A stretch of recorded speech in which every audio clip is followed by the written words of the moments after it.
কথা আমরা যতদূর শুনেছিলাম, আপনি তারপরেও আমাদেরকে জানাতে পারবেন তার তৃতীয় জানাজা দুপুর 2:30টায় অনুষ্ঠিত হবার কথা, সেই প্রস্তুতি সম্পর্কে একটু জানাবেন।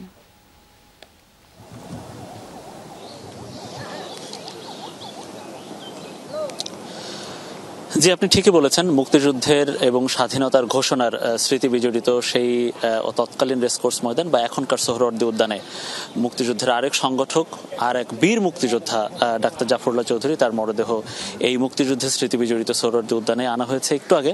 এবং তার মরদেহ এখানে আনার সাথে সাথে যেহেতু আর মিনিট বিশেক পরেই এই জানাজা অনুষ্ঠিত হবে, তো সেই সময়টাকে সামনে রেখে এখানে অনেক মানুষের সমাগম, উল্লেখযোগ্য মানুষের সমাগম। যদিও আজকে শহীদ মিনারের প্রচুর মানুষের সমাগম হয়েছিল, তাকে শ্রদ্ধা জানাতে এসেছিলেন আপামর জনসাধারণ, তাকে শ্রদ্ধা জানিয়েছেন।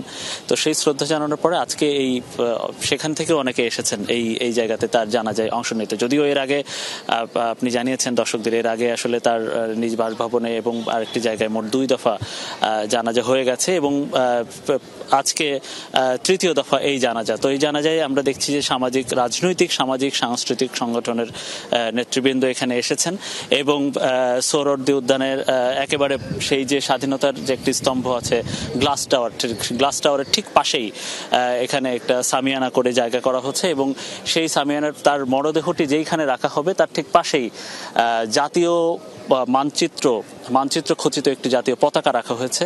তো সেই জাতীয় পতাকার পাশেই তার জানাজাটি অনুষ্ঠিত হবে এবং মোটামুটি সেই 2:30টার দিকেই তার জানাজা তৃতীয় দফায় অনুষ্ঠিত হবে, যেমনটি জানছিলাম। ধন্যবাদ মনির।